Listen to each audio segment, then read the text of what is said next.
এই মুহূর্তে যিনি আমার সাথে উপস্থিত রয়েছেন পশ্চিমবঙ্গ ওলামা বোর্ডের একজন ডিরেক্টর, আবার তার সাথে সাথে তিনি একজন ধর্মগুরু। বিভিন্ন স্টেজে তারা বক্তৃতা দিয়ে থাকেন ধর্মকে নিয়ে।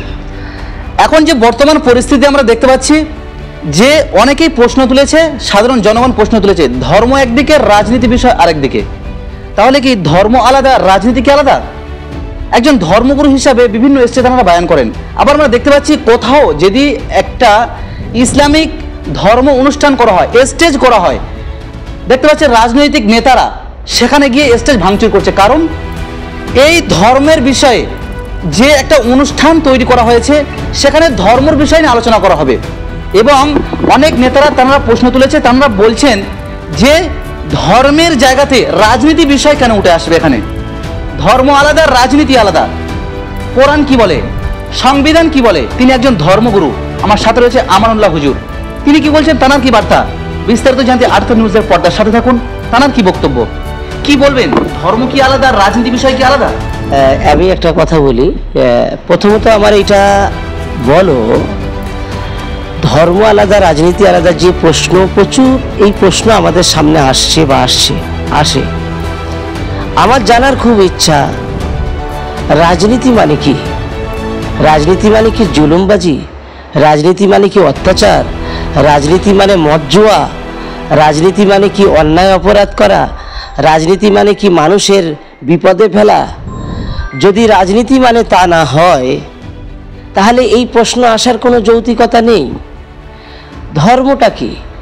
ধর্ম হলো আল্লাহ এবং রসুলের বাধ্য হয়ে যাওয়া, সৎ আদর্শবান হয়ে যাওয়া, সকল ধর্মের মানুষকে শ্রদ্ধার নজরে দেখা, কারোর প্রতি অবিচার নয়, ন্যায় প্রতিষ্ঠা করা, আদাল প্রতিষ্ঠা করা। ধর্ম মানুষকে ন্যায় করতে শেখায়। তাহলে কি রাজনৈতিক বিষয়টা, রাজনীতিটা কি মানুষকে ন্যায় শেখায় না অন্যায় শেখায়?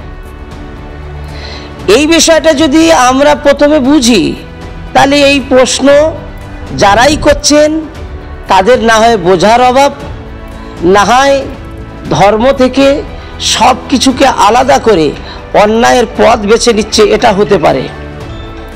আমি একটা কথা পরিষ্কার করে বলি, যে কোনো ধর্ম হতে পারে, সব ধর্ম ন্যায় শেখায়। এই ইসলাম ধর্ম হোক, বৌদ্ধ ধর্ম হোক, সনাতনী ধর্ম হোক, সব ধর্ম ন্যায় শেখায়। তো ন্যায় যখন শেখায়, আমরা যখন ধর্মগুরু স্টেজে বসি, তাহলে আমরা কি বলবো? তুমি শাসক হও, জালেম শাসক হও, তুমি শাসক হও, তুমি মদখোর হও। আমরা কি বলবো? শাসন করো, ন্যায়সঙ্গত মানুষের অধিকার ফিরিয়ে দেওয়ার শাসক হও। এ কথাটা আমরা কোত্থেকে বলছি? আমাদের কোরআন আমাদের শিক্ষা দিয়েছে। ইসলাম ধর্মে একটা কনস্টিটিউশন আছে, তার নাম হলো কোরআন, ধর্মীয় গ্রন্থ। এই কোরআন আমাদের পথ নির্দেশনা দেয়। কোরআন যে পথ নির্দেশনাটা দেয়, আমি মুসলিম তামাম যুবকদেরকে বলবো, আমি সমস্ত কমিউনিটির আমার ধর্মীয় মানুষদের কাছে আমি বলবো, যদি কেউ মনে করেন ধর্মটা, রাজনীতিটা ধর্মের থেকে আলাদা, তাহলে সে কোরআনের একটা পাঠকে ছেড়ে দিল, কোরআনকে অস্বীকার করলো। সুতরাং পরিষ্কার কথা, ধর্ম আর রাজনীতি দুটোই কোরআনের কথা। এটা দুটো ফারাক নেই। সমাজ ব্যবস্থার ভিতরে আছে দেশ পরিচালনা, আর দেশ পরিচালনা যারা করেন, এই পদক্ষেপে যারা নামেন, তাদেরকে রাজনৈতিকবিদ বলা হয়। তো রাজনৈতিকবিদের শিক্ষা কোরআনে আছে, হাদিসে আছে। সুতরাং ধর্ম আর রাজনীতিটা দুটো মোটেই আলাদা নয়। যে কোনো স্টেজে, যে কোনো প্ল্যাটফর্মে, যে কোনো ধর্মীয় সভায় এবং সর্বোপরি মসজিদের মেম্বারে বসে রাজনীতি নিয়ে আলোচনা করা নবী শিখিয়েছেন। যদি আমি আলোচনা না করি বা আরেকজন ওলামা আলোচনা না করেন, তাহলে ইসলামের একটা বিষয়কে লুপ্ত করে দেওয়ার চেষ্টা করছেন। আপনি আলোচনা করবেন তো সামগ্রিক বিষয়, কারের পক্ষপাতী নয়। আপনি তো সমাজ, আপনাকেই যে রাজনীতি করতে হবে এটা নয়। কোরআনের দৃষ্টিতে রাজনীতি করা ফরজে কিফায়া। যেমন জানাজার নামাজ, গ্রামের অনেক হাজার হাজার মানুষ, 3 জন মানুষ নামাজটা আদায় করে নিয়ে হক আদায় করলে হয়ে যাবে। ফরজে কেফায়া তো ফরজ মূলত, কেউ করবে, কেউ ইমামতি করবে, কেউ আলেম রাজনীতি করতে পারে, মুসলমান যে কেউ রাজনীতি করতে পারে। এবং রাজনীতির আলোচনাটা যদি ধর্মীয় স্টেজে না হয় তো রাজনীতিগুলো নোংরামির জায়গাতে চলে যাবে। সেই জন্যে আবারও বলছি, ধর্ম আর রাজনীতি একই। আর যদি বলেন রাজনীতিটা আলাদা জিনিস, তাহলে আমার প্রশ্ন হবে, রাজনীতি মানে কি জুলুমবাজি, অত্যাচার, মদ খাওয়া, কোনটা? সব ধর্ম তো শেখায় ন্যায় প্রতিষ্ঠা করার জন্য, তাহলে ইসলাম তো সেটাই শেখাচ্ছে, ন্যায়। তাহলে সে কথাটা ধর্মগুরুরা স্টেজে কেন বলবে না? সেটাই তো ইসলামের কথা। আর সব থেকে মূর্খমি হচ্ছে এটা জাতির, পুরো মুসলিম জাতির একটা শ্রেণীর মূর্খমি হচ্ছে এটা। আমি এটা খুব দায়িত্ব নিয়ে কথা বলছি যে আল্লাহ পাক তামাম নবীদেরকে পাঠিয়েছেন বিশেষ একটা উদ্দেশ্য, মূল দুটি ব্যাপার। একটা হলো আল্লাহর ওয়াহদানিয়াত মানে একত্ববাদ প্রতিষ্ঠা করা, দ্বিতীয়ত পৃথিবীতে ন্যায় প্রতিষ্ঠা করা, যেটাকে আদাল বলা হয়, আদাল প্রতিষ্ঠা করা। তাহলে দুটো উদ্দেশ্য নিয়ে যখন পৃথিবীতে সকল নবীরা 2,24,000 মতান্তরে 1,24,000 এই যে নবীরা এসেছেন, সবাই যখন আদাল প্রতিষ্ঠা করতে এসেছেন, তো আপনি দেশের ক্ষমতা না অর্জন করলে আদাল প্রতিষ্ঠা করবেন কি করে? আপনি মদের বিরুদ্ধে ওয়াজ করছেন, আপনি জেনা ব্যভিচারের বিরুদ্ধে বলছেন, কিন্তু বললে তো শুধু হবে না, আপনার ক্ষমতা থাকলে এমনিই তো জেনা বন্ধ করে দেওয়া সহজ হবে, এমনি তো ব্যভিচার বন্ধ করে দেওয়া সহজ হবে, এমনি তো জুলুম বন্ধ করে দেওয়া সহজ হবে।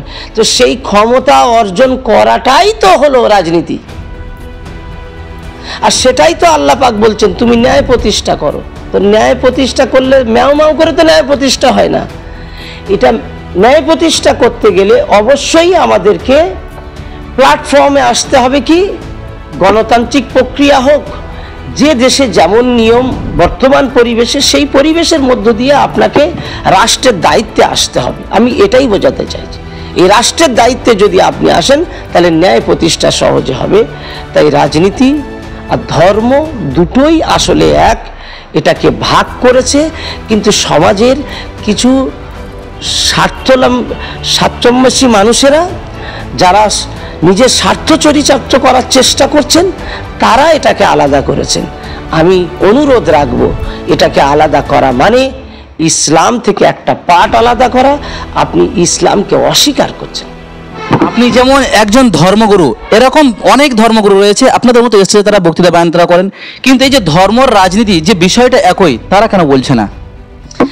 সেটা তাদের ব্যাপার, আমি সেখানে আমার কোনো মত নেই।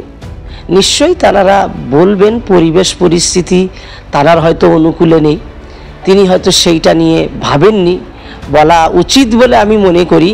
আমরা যদি সঠিকটা না শিক্ষা দিই তাহলে সমাজ শিখবে কিভাবে? সমাজ ভাববে রাজনীতি মানে 2 নম্বরি করা, কিন্তু রাজনীতি মানে হযরত ওমরের রাজনীতি, রাজনীতি মানে হযরত আবু বকরের রাজনীতি, রাজনীতি মানে আমার নবীর রাজনীতি। মদিনার কনস্টিটিউশন লেখা হয়েছিল, যেটা হলো, যেটা আমার রাসূলুল্লাহ সাল্লাল্লাহু আলাইহি ওয়াসাল্লাম তিনি নিজে বলে গেছেন, সংবিধান রচনা করে গেছেন। এখন কেউ বলতে পারেন, ওলামা বা সাধারণ কোনো মুসলমান বলতে পারেন যে নবী তো ধর্মীয় রাজনীতি করেছে। মিথ্যা কথা, এ কথা বলা মানে মিথ্যা কথা। নবী কোনো ধর্মীয় রাজনীতি করেননি। আল্লাহ রাসূল সাল্লাল্লাহু আলাইহি ওয়াসাল্লাম তিনি রাষ্ট্রীয় সংবিধানটা রাষ্ট্রীয়ভাবে লিখেছেন, যে যার খুশি তারা তাদের মতো ধর্ম পালন করবে।